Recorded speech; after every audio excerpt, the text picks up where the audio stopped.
नमस्कार.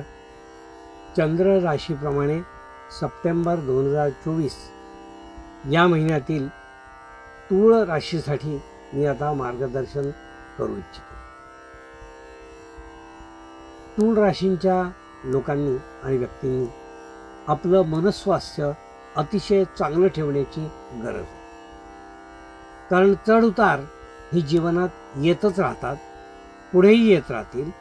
पण मानसिक स्वास्थ्य न बिघडू देता आपलं हे आरोग्य आपण चांगलं ठेवलं, मानसिक आरोग्य, तर कुठलाही संकट जे आहे ते तुम्ही आरामात पार करू शकता.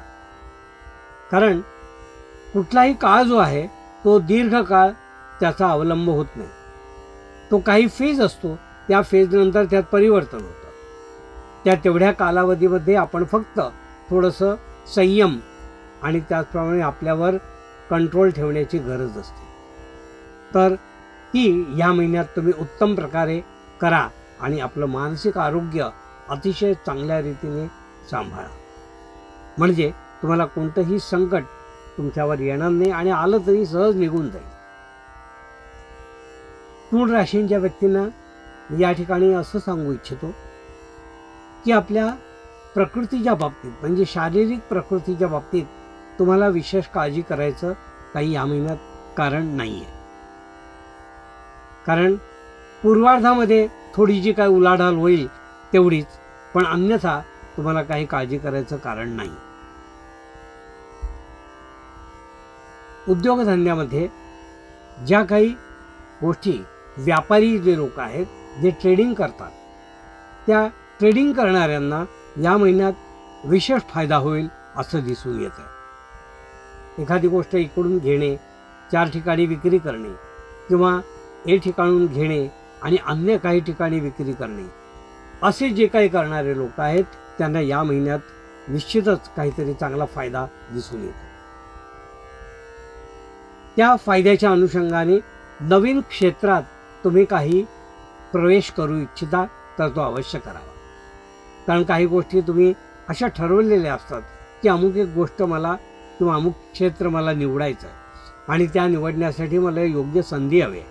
तर ही संधी या महिन्यात तुम्हाला चालून येईल की जे नवीन क्षेत्रामध्ये तुम्ही पदार्पण करून त्यामध्ये सुद्धा तुमच्या उद्योगाला चालना देऊ शकता, असा हा महिना आहे. नोकरी उद्योग करणारे जे लोक आहेत ते आपल्या बुद्धिमत्तेच्या जोरावर जे काही आपली जबाबदारी पार पाडत आहेत त्यांनी त्याप्रमाणेच त्यांचं कार्य करत राहावं. आपल्या बुद्धिमत्तेचा कस लागेल अशी कामं त्यांनी करावी आणि त्याची निश्चित प्रशंसा या महिन्यात होईल आणि त्याचं नोटिफिकेशन कुठेतरी निश्चित ठेवलं जाईल. ही मेहनत वाया जाणार नाही तूळ राशींच्या व्यक्तींची, हे लक्षात ठेवा. जे उद्योजक आहेत, लघु उद्योजक किंवा मोठा उद्योग करणारे किंवा मोठे इन्व्हेस्टर्स असे जे लोक आहेत त्यांनी या महिन्यामध्ये टप्प्याटप्प्याने इन्व्हेस्टमेंट करायला हरकत नाही.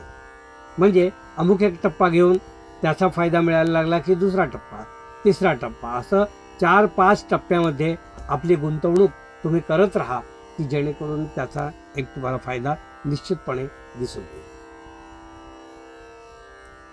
शिक्षण घेणारी जी मुलं आहेत या महिन्यामध्ये त्यांनी विशेषतः आपल्या स्वतःवर विश्वास ठेवा, आळस दूर करा आणि स्वतःवर आपलं नितांत श्रद्धा असू दे. स्वतःवर म्हणण्याचं कारण असं की कधीकधी त्यांना स्वतःला असं वाटतं की अमुक एक गोष्ट मी करू शकेन की नाही, मला हे थ्रू करता येईल की नाही, की अमुक एक एक्झाम मी क्रॅक करू शकेन की नाही. पण असे संशयाचं भूत टाळा. तुम्ही जे काही ठरवलं आहे त्याकडे पूर्ण पॉझिटिव्ह राहून तुम्ही त्या प्रयत्नात राहा, तर ती गोष्ट तुमची साध्य होणार. तुम्ही अजिबात शंका स्वतःवर घेऊ नका, स्वतःवर विश्वास ठेवा आणि ती गोष्ट करत राहा, तर या गोष्टी तुमच्या निश्चितपणे साध्य होतील. आळस मात्र जो आहे तो टाळायला हवा. जी गोष्ट ज्या वेळेला करायची आहे ती त्याच वेळेला करण्याकडे तुमचा कल राहू दे. ती अजिबात चालढकल करू नका, तर यश हे तुमचंच आहे. विद्यार्थी असाल तरी तुमचं यश तुम्हाला मिळणार आहे. विद्यार्थी दशेत असणारे जी मुलं आहेत त्यांनी आपल्या पालकांना तो आत्मविश्वास सुद्धा कसा डेव्हलप त्यांच्याकडे होईल याची सुद्धा काळजी घ्या. कारण बऱ्याच वेळेला मुलांना विश्वास असतो पण आईवडिलांना विश्वास नसतो. तर तो विश्वास जागृती करायचं काम तुमचं आहे, तर ते तुम्ही अवश्य करा. तूळ राशींच्या व्यक्तींना मी असं सांगू इच्छितो, कोर्टाची प्रकरणं जर काही असतील या महिन्यात तर ती हळूहळू सुटण्याचे मार्ग सुरू झाले. काही वेळेला प्रलंबित खटले किंवा प्रलंबित कोर्टाचे काही निर्णय जे आहेत ते आता हळूहळू या महिन्यापासून दृष्टिपथात येतील आणि ते हळूहळू सुटायला लागतील असं दिसतंय. त्याप्रमाणे होणारी वाटचाल तुमच्या लक्षात येईल आणि त्यातून तुम्ही हळूहळू बाहेर पडू शकाल असं या ठिकाणी दिसून येतं. स्थावर मालमत्ता किंवा अशी काही मालमत्ता असेल तर ती विकताना विशेष काळजी एवढीच घ्यायची की त्याचे पैसे घेताना कागद बनवल्याशिवाय कुठलेही पैसे घेऊ नका किंवा देऊ पण नका. कारण जोपर्यंत कागद बनत नाही तोपर्यंत तुमच्या व्यवहाराला काही आधार नाही आणि न्यायालय कागदाला मानतं. म्हणून तुम्ही कागदावर घेतलेले जे काही पैसे आहेत किंवा जो काही व्यवहार आहे तो कागदोपत्री असू दे, भरवशावर केलेला जो व्यवहार आहे तो कायमस्वरूपी टिकणार नाही किंवा कागदावर केलेला जो व्यवहार नाही आहे कागदावरचा तो टिकणार नाही. म्हणून कागदपत्र व्यवस्थित ठेवून व्यवहार तुम्ही करा स्थावर मालमत्तेचा. त्यात तुम्हाला यश निश्चित मिळेल आणि तो नुकसानीत काही तुम्ही जाणार नाही असं यामध्ये दिसून येतं.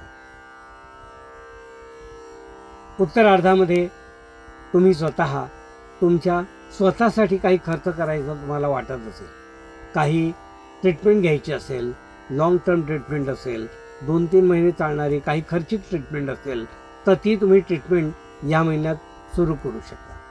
बऱ्याचशा व्यक्तींना काही केसांची ट्रीटमेंट, दातांची ट्रीटमेंट अशी काही करायची असते आणि ती करण्यासाठी योग्य कालावधी हवा असतो. तर हा महिना असा आहे की तुम्ही स्वतःसाठी योग्य ट्रीटमेंट करायला तुम्ही या महिन्यात सुरुवात करू शकता किंवा त्यासाठी जो काही खर्च आहे तो तुम्ही या महिन्यात करू शकता.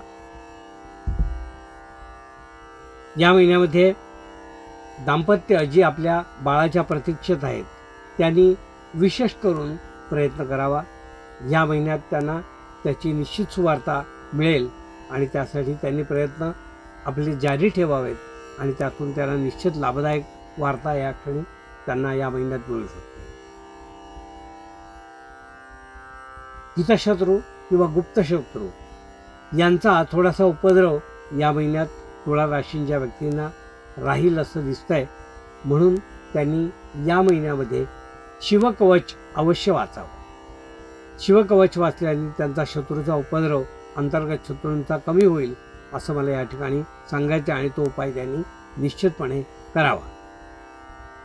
तूळ राशींचं व्यक्तीचं उत्पन्न जे आहे ते या महिन्यात आपल्याला त्यांना जसं आवश्यक आहे तेवढं राहीलच, अन्यसुद्धा काही उत्पन्न त्यांच्या जमीस म्हणजे इन्व्हेस्टमेंट करण्यासाठी त्यांना मिळेल आणि ते त्यांनी अवश्य इन्व्हेस्टमेंट करावी आणि त्याचा फायदा घ्यावा. हे होतं तूळ राशींना मार्गदर्शन.